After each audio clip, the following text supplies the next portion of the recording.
Ce qui peut intéresser les jeunes, c'est la diversité dans le travail, quoi. On passe de la soudure à la mécanique, à l'hydraulique, à l'électrique. On ne fait jamais la même chose. Jamais, jamais. C'est intéressant quand on aboutit à la panne.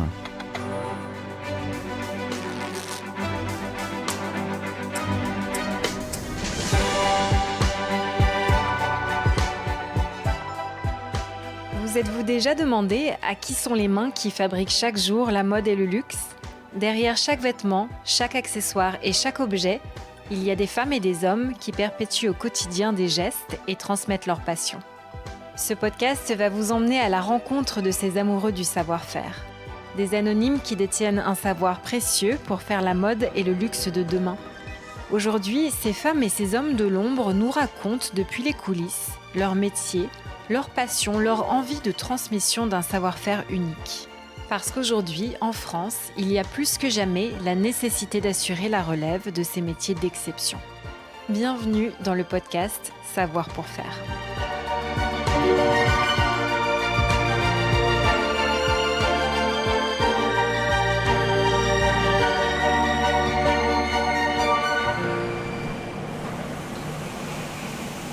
Donc là, on voit la dérailleuse. La peau passe dans une machine avec des lames très affûtées qui vont venir tailler la peau dans l'épaisseur et on règle la machine en fonction de l'épaisseur souhaitée. Une fois que les peaux sont dérayées, remises à l'épaisseur, elles repartent dans les foulons de teinture. Nous, on va faire la teinture pour se rapprocher au plus de la couleur du master. Et après, ça a reçu un peu le même circuit. Une fois que les peaux sont teintes, elles sont sorties du foulon, elles sont essorées, elles sont séchées et elles sont réassouplies.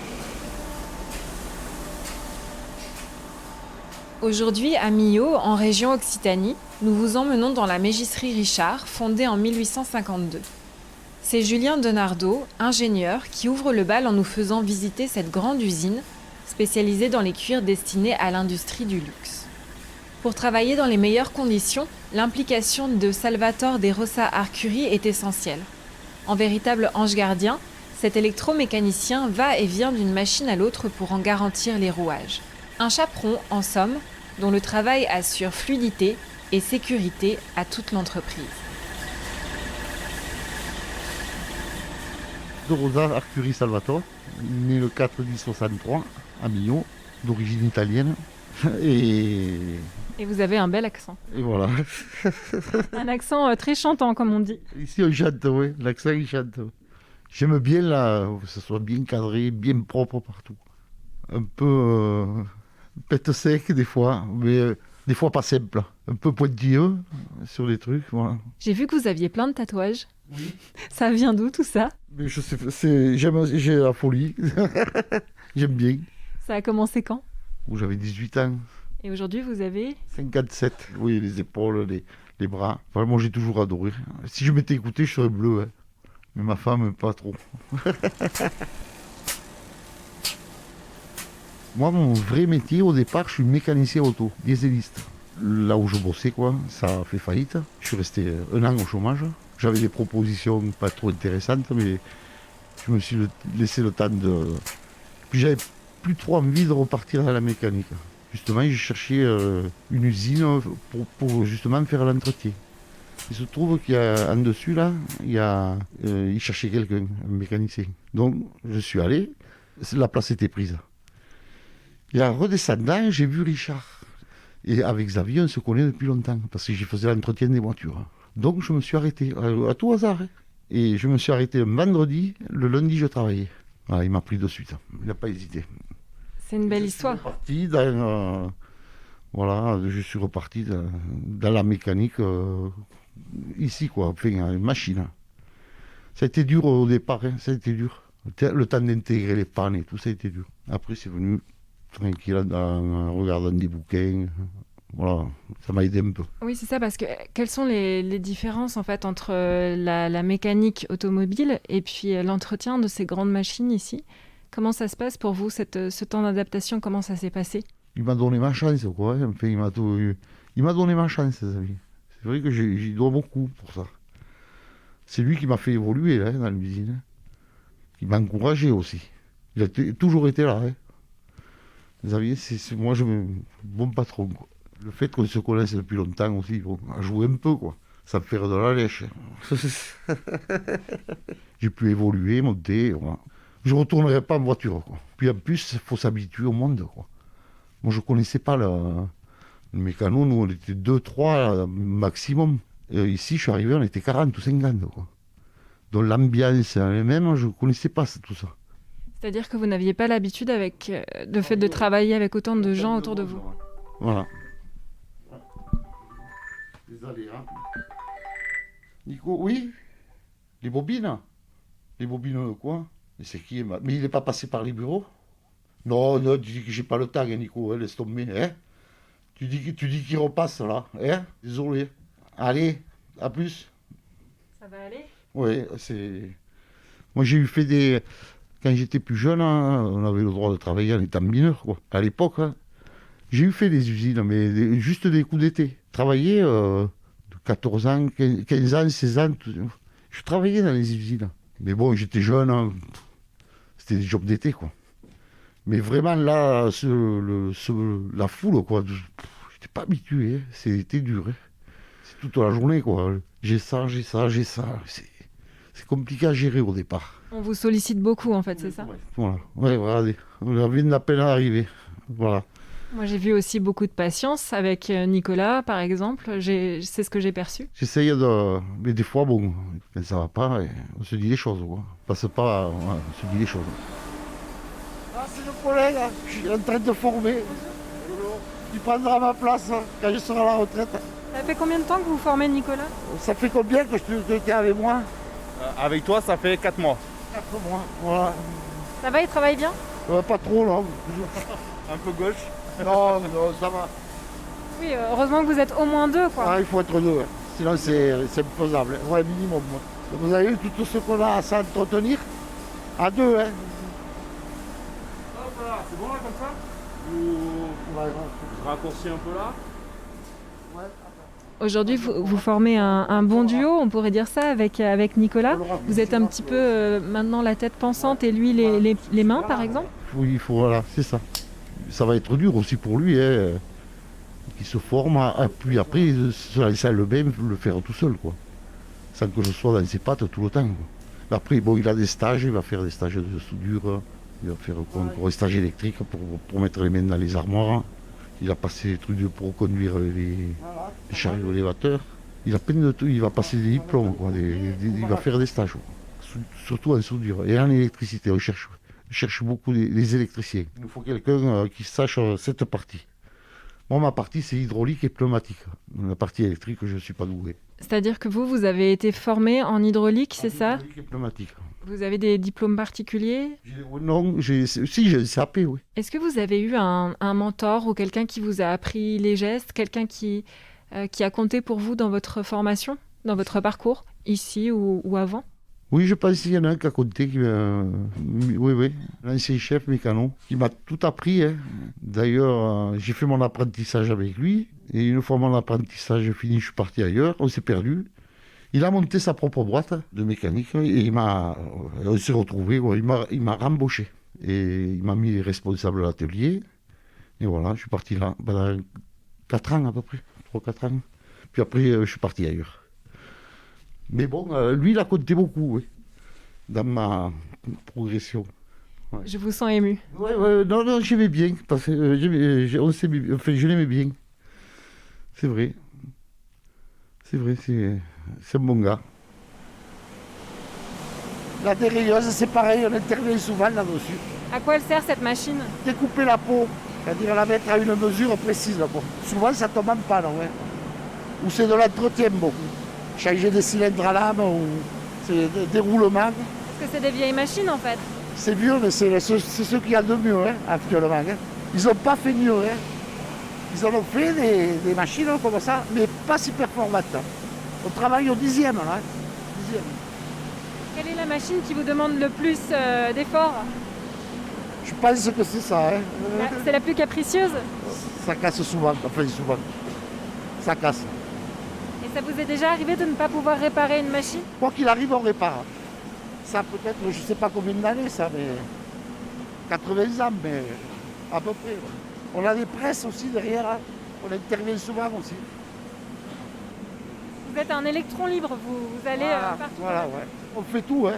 On a même monté les conduits, là, d'aspiration. C'est nous qu'on l'a fait avec le collègue. Hein. Donc vous n'intervenez pas uniquement sur les machines. Non, surtout. Voilà, là aussi, on intervient sur les tonneaux pour changer les roulements, les courroies. Et rassurez-moi, vous n'entrez pas à l'intérieur des tonneaux. Non, non. Trop dangereux. Changer des vannes quand c'est utile. Là aussi, ça nous demande du boulot. Vous n'avez pas les vis de la pompe dans la poche? Si. Voilà. Vous partez avec des vis dans les poches? Ouais. C'est quoi en fait, chaque artisan vous appelle quand il a un problème en Ouais, fait. voilà, ouais. Il se passe pas un jour, hein. C'est tous les jours que ça tombe en panne. Quoi. Vous êtes sur le front toute la journée. Toute la journée, ouais.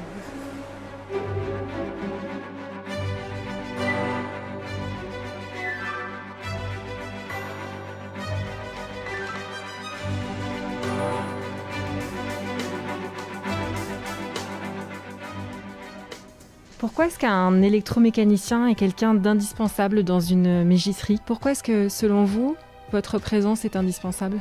Pour la faire fonctionner, quoi. Tout simplement. Si on n'est pas là, ça marche pas, quoi. C'est impossible, quoi. On est indispensable, c'est sûr. Hein. Une dérailleuse qui tombe en panne, si on peut pas... le gars, il fait rien, quoi. Il n'y a pas une autre pour la remplacer, là. C'est sa machine, quoi. On n'a pas de remplacement, hein. On n'a pas de machine supplémentaire. Hein. C'est ce que vous me disiez tout à l'heure, c'est que en fait, ce sont de vieilles machines qui sont assez uniques, en fait. C'est ça. Ces machines, ils ont essayé de faire... de remplacer ces machines, mais ça ne marche pas, quoi. Hein. C'est toujours en panne, quoi. Comment est-ce que vous faites pour pouvoir vous adapter comme ça à chaque spécificité? Chaque machine est différente, finalement. Alors au départ, quand je ne comprenais pas, je prenais le téléphone, j'appelais des collègues, quoi. Des fournisseurs qui me guidaient, me disaient attention, tu as peut-être ça ou ça. Voilà, ils m'ont dirigé un peu. Toutes les mémoriser, c'est long, hein. C'est pas toujours les mêmes pannes, quoi. Ça serait pas marrant, quoi. C'est une autre, c'est sur la même machine, mais une autre. Il faut se réadapter, trouver, chercher, éliminer. On en a une, là, ça fait 3 mois là, que les pots marquent, on se casse les dents dessus, quoi. On n'arrive pas à trouver. Hein. Là, j'ai peut-être trouvé. Je dis maintenant peut-être, parce qu'auparavant, j'étais sûr, mais c'était pas ça, quoi. Donc, avec ça, déjà à partir de là, moi, quand je suis perdu, j'appelle. J'appelle les copains qui sont là depuis 50 ans de métier, quoi. Donc, ils me guident un peu, ils me disent fais attention, voilà. Ils me guident dessus. En fait, vous faites un travail de diagnosticien, vous faites un diagnostic de chaque problème sur chaque machine. À la fois diagnosticien et chirurgien un peu. Chirurgien, voilà. Il faut ces machines qui... On ne peut pas se permettre de ne pas les laisser sans tourner, quoi. On repasse à l'extérieur. Donc là, vous allez montrer votre atelier personnel, ouais. c'est ça? Voilà, l'atelier où on travaille, où on amène les machines pour les réparer. Il doit y avoir le patron d'ailleurs. C'est comme un garage automobile un peu. Pareil. Allez-y. Merci. Ah oui, là on trouve vraiment de tout. Il y a de quoi bricoler, hein? Oui, voilà. Et là, on amène nos machines. Avec les Manitou, pof, on pose et on répare. Est-ce que vous me ramenez à la machine où je vous ai trouvé tout à l'heure? Allez, on y va. Sacrée vue sur les montagnes de Millau. Ah oui. Vous êtes d'ici, vous? Ouais, j'ai un million. Par là. Et on repasse à l'intérieur, après vous. Merci. On a pris un raccourci là. Là, on a pris le raccourci. Souvent, on intervient sur ces bras là, voilà. Il faut changer. Ils prennent du jeu. Et là, c'est compliqué à faire. Hein. Là, c'est ce que vous faisiez tout à l'heure. Tout à l'heure, on changeait les tuyaux. C'est quoi la suite du programme maintenant?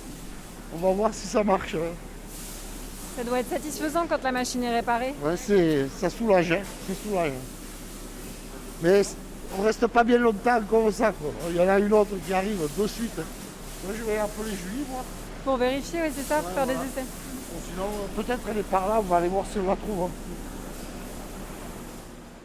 Cette matière, le cuir, qu'est-ce que ça évoque aujourd'hui pour vous de voir autour de vous tous ces artisans qui travaillent ce matériau noble et particulier? C'est vrai que ça date depuis longtemps, quoi. La peau ici, c'est depuis 200 ans peut-être. Hein. De voir encore des mégisseries faire... c'est bien. C'est vrai que pour le coin, c'est bien de continuer là-dedans, quoi. conserver cette main-d'œuvre, ce savoir-faire, quoi, qui est important, le conserver, quoi. C'est de plus en plus dur, quoi. Donc vous avez l'impression de contribuer à votre niveau au maintien de ces traditions françaises et de ces savoir-faire. Voilà, de ce savoir-faire, hein, de la pompe. Ouais, Julie, on est prêt là. Tu descends? Allez, ça marche. Allez, à de suite. Tu vas pas l'enlever. Non, non, je vais descendre il faut là. Après, droit. Hubert. Ouais, il est là. Ouais, il est comme ça, ouais. Bon, mais merci. Allez, Voilà, ça marche. c'était peut-être bouché là, ou c'était peut-être bouché là, ouais. C'est bouché. Ouais, c'est clair. Ça marche. T'as raison, c'est bouché. Allez.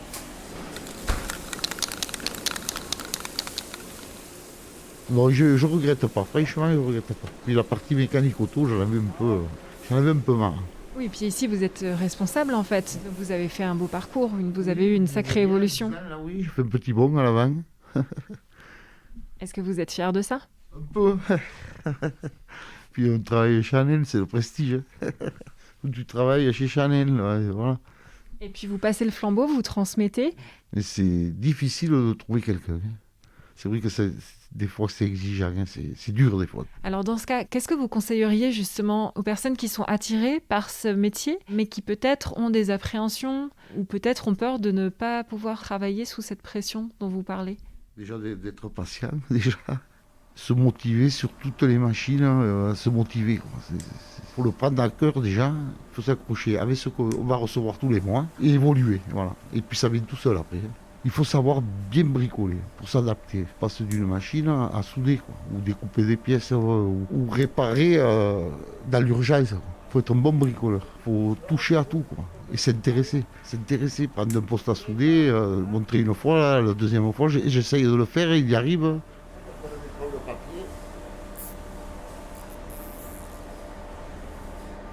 J'avais un jeune là qui était pas mal, c'est dommage. Lui, il se donnait à fond, à fond.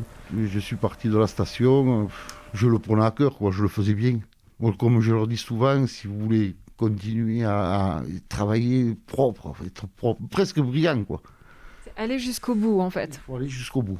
Surtout que nous, on n'a pas de, je veux dire, on n'est pas comme un mécanique auto où il faut réparer une voiture, on n'a qu'une heure, il faut qu'une heure, quoi. Ici, des fois, prendre le temps de bien le faire jusqu'au bout. Moi, je pense qu'il y en a eu plusieurs jeunes, hein, ils étaient motivés. Quand on a quelqu'un de valable, il faut l'encourager. S'il stagne de lui-même, il va craquer, il va partir, quoi. Ce qui peut intéresser les jeunes, c'est la diversité dans le travail, quoi. On passe de la soudure à la mécanique, à l'hydraulique, à l'électrique. On ne fait jamais la même chose, quoi. Jamais, jamais. C'est intéressant quand on aboutit à la panne.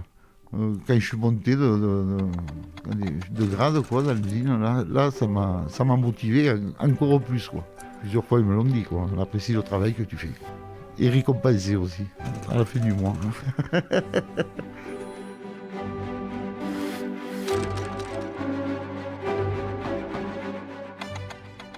Pour exercer le métier d'électromécanicien, retrouvez les formations sur le site savoirpourfaire.fr et rejoignez la filière mode et luxe.